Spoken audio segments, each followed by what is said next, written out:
नाज़रीन, कश्मीर लाइव के स्टूडियो में आपका खुशामदीद। जैसा कि आप जानते हैं कि हम आज ये डिलिमिटेशन कमीशन का फाइनल रिपोर्ट आ गया, जिसको ये मैंडेट मिला था कि 7 नई सीटें कहाँ किसको देनी हैं और किस इलाके को, किस मोहल्ले को, किस गाँव को, किस कॉन्स्टिट्यूंसी के साथ रखना है।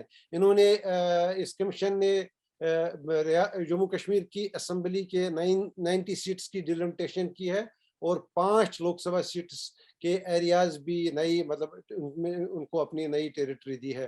तो इस सिलसिले में हम जम्मू कश्मीर की सियासी पार्टियों से बात कर रहे हैं। तो इस सिलसिले में हम इस वक्त जनाब मोहम्मद यूसुफ तारिगामी साहब के साथ बात कर रहे हैं, जो 4 बार असेंबली के रुकन रह चुके हैं और इस वक्त पीएचडी के स्पोक्समैन हैं।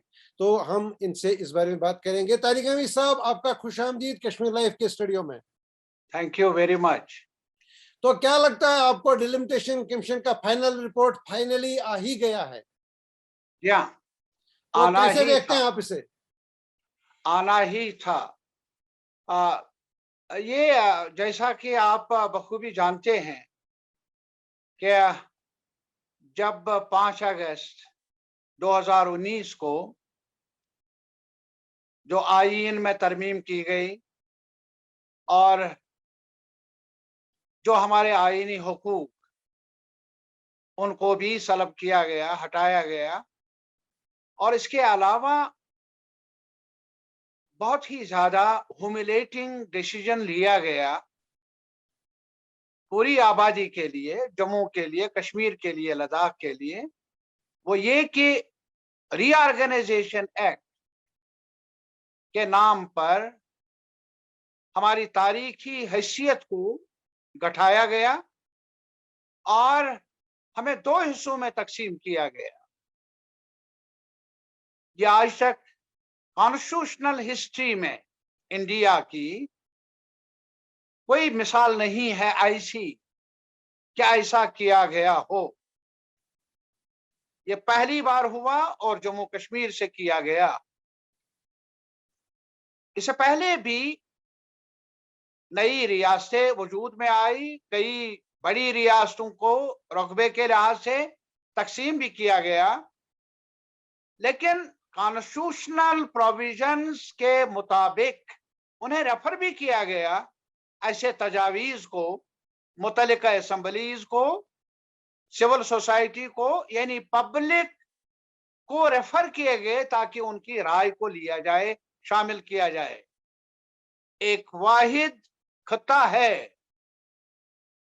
जहां राय लेना तो अलग है, क्रैकडाउन किया गया और कम्युनिकेशन ब्रेक डाउन किया गया, इंपोज किया गया, जिसकी मिसाल नहीं, अनप्रेसिडेंटेड है, सब जानते हैं, जम्मू में भी, कश्मीर में भी।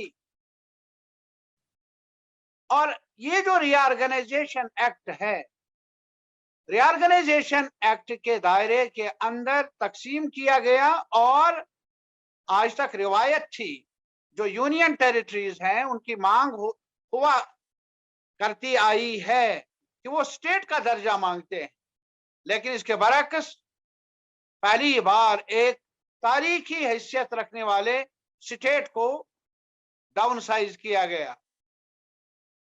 अब इसी एक्ट के दायरे के अंदर यहां डिलिमिटेशन के बारे में, सीटें बढ़ाने के बारे में कहा गया, एक यकतरफा फैसला लिया गया।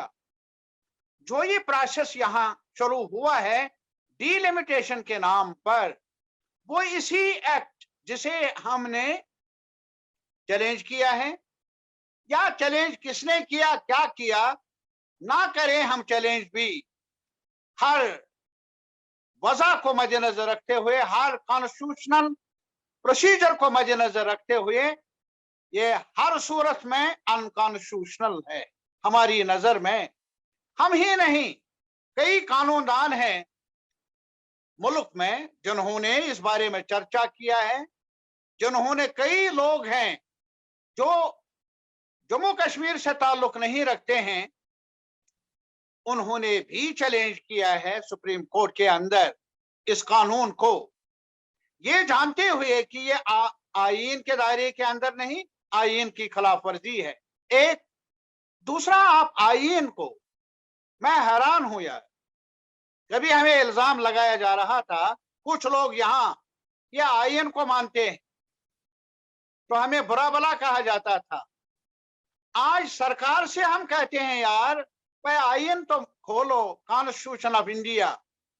उस कॉन्स्टिट्यूशन ऑफ इंडिया में 2002 में एक अमेंडमेंट लाई गई, 84th अमेंडमेंट, उसके मुताबिक फ्रीज किया गया डिलिमिटेशन प्रोसेस को 2026 तक। सेंसस होगा, उसके बाद 2026 में बाज़ाबिता तौर पर डिलिमिटेशन का प्रोसेस शुरू होगा पूरे मुल्क में। और हमने भी यहां असेंबली में यहां के आईन में तरमीम लाई, उस पर बहस हुई, चर्चा हुई, बाद में उस अमेंडमेंट को मंजूर किया गया, वो यहाँ के जम्मू कश्मीर के कॉन्स्टिट्यूशन का हिस्सा बनी। और इस तरह हमने ये इरादा किया कि हम डिलिमिटेशन का प्रोसेस यहां भी मुल्क की सतह पर जब कमीशन का प्रोसेस होगा उसमें हिस्सेदारी होगी, एक साथ चलने का। आज मुझे अफसोस है, आज ये कहते हैं कि एक नेशन, एक आईन, एक कानून। हम तो ये कहते थे यार, एक डिलिमिटेशन कमीशन, एक इलेक्टोरल प्रोसेस, हम तो ये मांग करते हैं, लेकिन ये नहीं मंजूर। चाल चलनी है तो अपनी चलनी है, जहां भी इन्हें रास आ जाए वही मौसम ठीक है।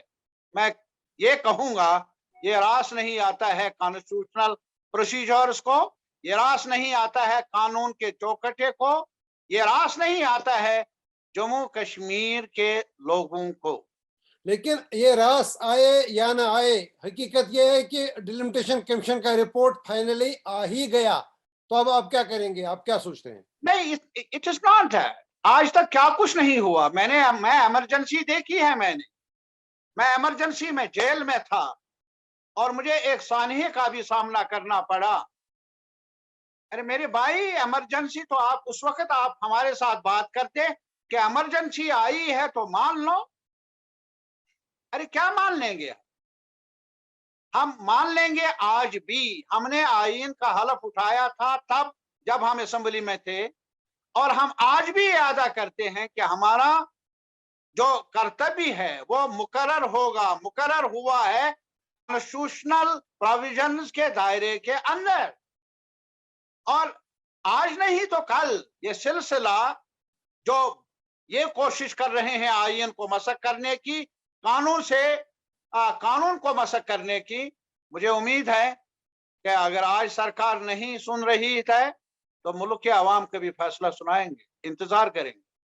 लेकिन ये जो मैं फिर अर्ज करूं कि रिपोर्ट तो फाइनली आई है, फाइनली तो आई है, तो अरे अब साहब, क्या? सरकार यहाँ तो बहुत कुछ आया है, यूएपीए भी आया है, पब्लिक सेफ्टी एक्ट भी आया है, यहाँ तो महंगाई भी आई है, यहाँ तो बेरोजगारी भी आई है, यहाँ क्या नहीं आया?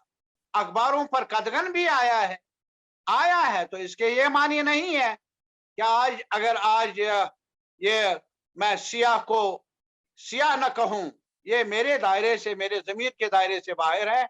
सियाह तब भी है, अब भी है, और रंग चाहे कुछ भी हो, बदलाव आएगा, मेरा यकीन है इस बात पर। और ये मुल्क के लिए ठीक रहेगा बदलाव, और बदलाव ठीक रहेगा जम्मू कश्मीर के लिए। कब आएगा? ये जम्मू कश्मीर तक ही महदूद नहीं, ये पूरे मुल्क ने फैसला करना है, मुझे उम्मीद है। लेकिन तारिक अमीर साहब, ये जो आप फरमा रहे हैं, तो क्या कल इलेक्शन अनाउंस होगी तो आप नहीं लड़ेंगे क्या? नहीं, ये सवाल नहीं है इलेक्शन का। पहले मुझे बताइए कि आपने किस नजूमी से बात की है जो आप कह रहे हैं कि इलेक्शन होंगे। अरे इनको दम होता है इलेक्शन करने का तो 2018 में डिसॉल्व नहीं करते असेंबली को, और असेंबली रखते मौजूद जिसमें इनके नुमाइंदे थे, वो सरकार भी थी। अरे साहब, नहीं किया ना इन्होंने।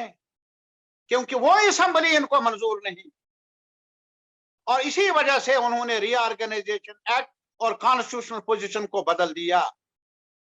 अरे साहब, जो इन्होंने भेजा था गवर्नर, वो कब यहाँ हमारे जम्मू का, कश्मीर का, लद्दाख का, गुजर का, पहाड़ी का, कश्मीरी पंडित का, बाकियों का कब वो तर्जुमान बना, वो कब नुमाइंदा बना? कौन सी हैसियत थी उसको आईन और कानून के अंदर कि कॉन्स्टिट्यूएंट असेंबली का दर्जा दिया गया, असेंबली का दर्जा दिया गया एक ऐसे शख्स को जो नॉमिनी है गवर्नमेंट ऑफ इंडिया का।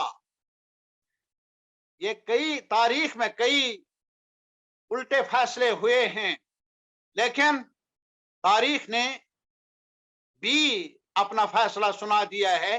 देर हो सकती है, आप अभी कहेंगे हमने तब ही ऑनरेबल सुप्रीम कोर्ट में अपनी दरखास्त दे दी। अरे साहब, ये ऑनरेबल सुप्रीम कोर्ट के दायरे अख्तियार में है कि वो कब हियरिंग दे। मैंने एक और एप्लीकेशन दायर की, हियरिंग की, लेकिन अभी सुना है ऑनरेबल चीफ जस्टिस साहब ने कहा है कि शायद ये छुट्टियों के बाद, वेकेशंस के बाद हियरिंग होगी। जम्मू कश्मीर के मुतालिक जो पिटीशंस हैं, उसमें रीऑर्गेनाइजेशन एक्ट भी है, जिसके दायरे के अंदर डिलिमिटेशन का प्रोसेस, जिसे आप कहते हैं फाइनल राय आई है, वो उसी एक्ट के दायरे के अंदर, जिसके खिलाफ कई दरखास्तें मौजूद हैं। यहाँ हमारा ही नहीं, ये नेशनल कॉन्फ्रेंस का ही नहीं, इसमें कई और लोग भी हैं। जेकेपीसी का चेयरपर्सन सजाद लोन साहब ने भी दरखास्त दी है, उनकी दरखास्त मौजूद है। वो जो आईएएस ऑफिसर कल बहाल हुआ, उनकी दरखास्त भी वहां मौजूद है। अरे साहब, राधा कुमार की भी दरखास्त मौजूद है, कपिल काक की भी दरखास्त वहां मौजूद है। ये हमारी कोशिश है, हमने कभी ये नहीं कहा कि हम लाएंगे। क्या लाएंगे? मेरा उनसे भी सवाल है जो हमें कहेंगे लाएंगे। मैं उनसे कहूंगा, लिया तुम लोगों ने या लिया आपके बड़े बड़े लोगों ने, जिनके साथ, जिनके आगे पीछे आप घूमते हैं, उनसे पूछो लिया क्यों, उनसे पूछो देना है या नहीं देना है। हम इंतजार कर लेंगे बड़ी अदालत के फैसले का। वो मुल्क के अवाम है, जम्मू कश्मीर के अवाम। लेकिन पीएचडी का ये अजीब सिचुएशन रहा है कि एक तरफ आप सुप्रीम कोर्ट भी जाते हैं इसके खिलाफ, और दूसरी तरफ डिलिमिटेशन कमीशन के पास भी जाते हैं याददाश्तें लेके।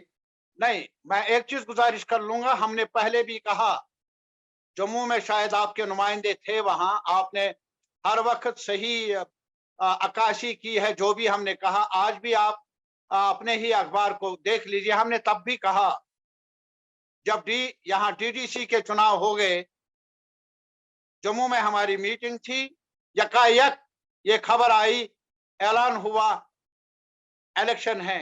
हमने उस वक्त फैसला किया, ये चाहते हैं कि हम इलेक्शन ना लड़े, ये चाहते हैं कि हमें मौका ना मिले। लेकिन हमारा मौकिफ ये है कि जहां भी जो भी मौका, इवन इफ इट इज, जो मौका हमें कम वक्त में भी मिले, जो मौका भरपूर उसमें गुंजाइश कम हो, तब भी हमें हर इंच पर हर मौके का सही इस्तेमाल करना है, ताकि हम अवाम के कंसर्न्स को पेश कर ले। जहां तक डिलिमिटेशन कमीशन में जाने का सवाल है, अब मैं याद दिलाऊंगा, तीनों पार्लियामेंट मेंबरान ने चिट्ठी भेजी है, जो उसके चेयरपर्सन है डिलिमिटेशन कमीशन को, वो अखबारों में भी छपा और ये बताया गया कि हमारे खदशात क्या है।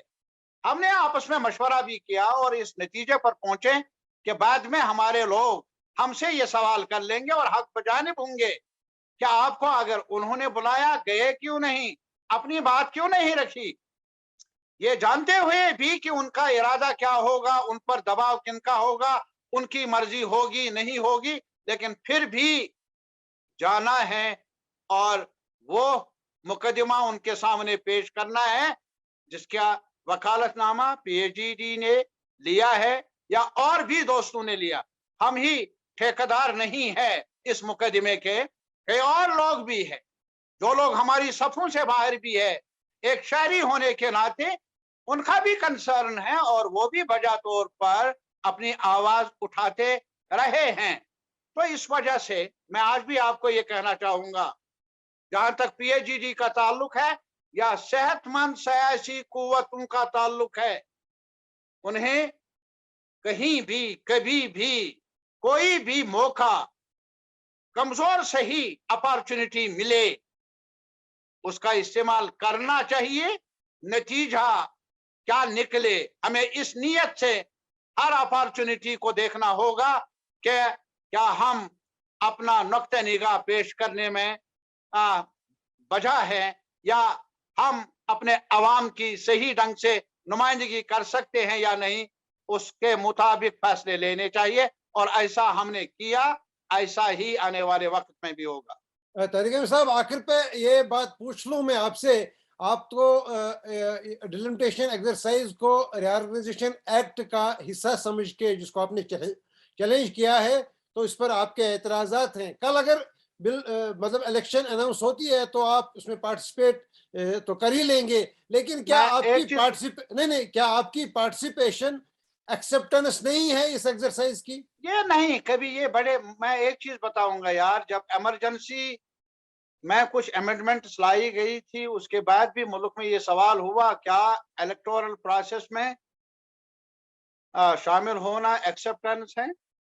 इलेक्टोरल प्रोसेस में और लोगों को ज्यादा ताकत मिली, उन्होंने वो चीजें दूर कर दी, उनको मौका मिला, उन्होंने किया। सवाल ये नहीं है, एक्सेप्ट ये निकाहनामे का सवाल नहीं है हाँ या ना, ये सवाल है पॉलिटिकल प्रोसेस का।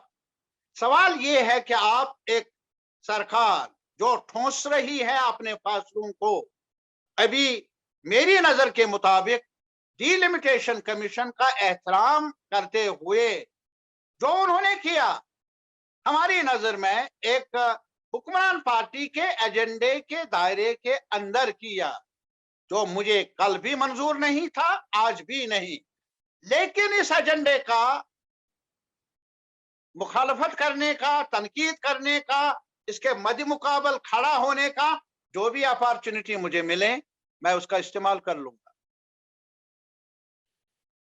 तो कभी साहब, आप तो फरमा रहे हैं कि ये आपको कल भी तस्लीम नहीं था, आज भी तस्लीम नहीं है, लेकिन ऑप्शन दूसरी कोई नहीं है ना, मतलब इसका अपरेंटली कुछ नहीं। Why are you talking about option? Option क्यों? आप अलग देखिए मेरे भाई, आप क्यों पॉलिटिकल प्रोसेस पर आप फुल स्टॉप लगा रहे हैं? अरे यार, आज तक बदलाव आता गया, आज तक ये बदलाव का ही नतीजा है जो सूट नहीं करता है हमें, लेकिन बदलाव है जिसकी वजह से आज जो आईनी हैसियत है, आइन के अंदर जो दर्ज है, जिसका हुकाम हलफ उठाते हैं और हर सतह पर अवाम भी एहतराम करते हैं, आज हमारी नजरों में उस आइन के दायरे के अंदर काम हो रहा है। और एक शहरी होने के नाते मेरी जिम्मेदारी है कि ये कि जहां भी मुमकिन हो सके, जितना भी मुमकिन हो सके, मैं इसके अपोजिशन में अपनी बात कहूं, आवाज उठाता रहूं।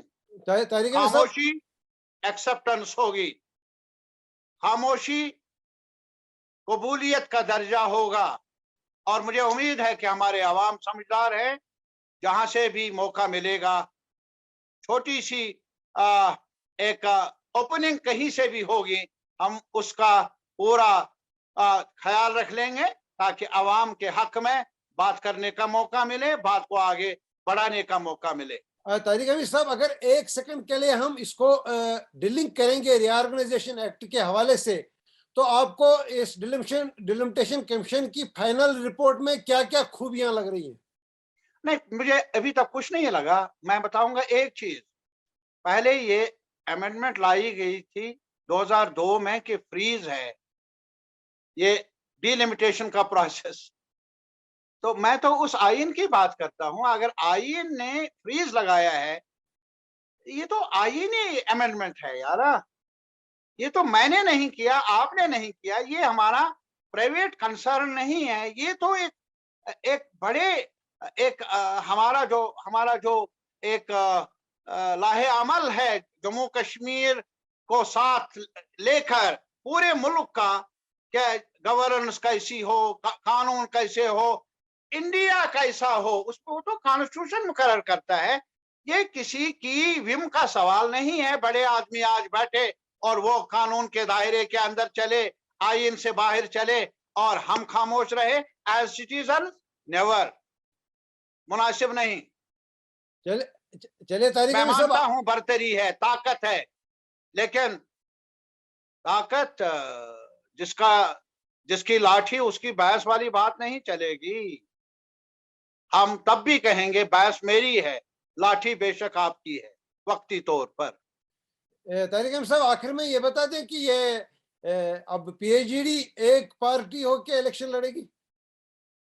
नहीं, इलेक्शन तो पहले आने दो, अभी इनको नजूमी से पूछना है करना है या नहीं। अरे साहब, अभी बहुत दिल्ली दूर है। अभी जब ऐसा होगा, आज डिलिमिटेशन कमीशन ने रिपोर्ट पेश की, आपने कुछ पूछा, हमने बताया। अगर दूसरा कदम ये उठाएंगे तब फिर मिलेंगे आपसे। हमारी दूरियां तो नहीं है आपस में, दिल्ली दूर है, आप और मैं हमसाया है। जब भी आप चाहेंगे, जब भी आपको लगे कि बात करने की जरूरत है, जरूर कर लेंगे। अगला कदम क्या होगा, जब सरकार कुछ कहे उसके मुताबिक हम बैठेंगे और फैसला कर लेंगे। ये दिल्ली दूर है या दिल दूर है? दोनों दोनों। और ये प्राइम मिनिस्टर ऑफ इंडिया ने हमें कहा था, जब उन्होंने बुलाया था बड़ी मुद्दत के बाद, तब उन्होंने समअप किया था डिस्कशन का और ये फरमाया था कि हमारे सामने यही एक साथ मिलकर काम करना है, दिल की दूरियों को कम करना है, दिल्ली की दूरियों को कम करना है, ये कहा था दोनों। और मैं आज फिर दोहरा रहा हूँ, ऐसे ये जो डिलिमिटेशन कमीशन और बातें जो भी हो रहा है हमारी नजर में, पूरे मुल्क में जो हो रहा है, उससे दिल की दूरियां भी बढ़ती है और दिल्ली की दूरियां भी बढ़ जाती है। तारिक अमीर साहब, आपने अपने बिजी शेड्यूल में हमें इतना टाइम दिया, इस पर बात करने के लिए हम आपके निहायत मशकूर हैं। मैं भी शुक्रगुजार हूं कि आपने मुझे मौका मिला दिल की बातें आपके सामने, अपने दोस्तों के सामने रखने का। बहुत शुक्रिया। बहुत शुक्रिया। शुक्रिया।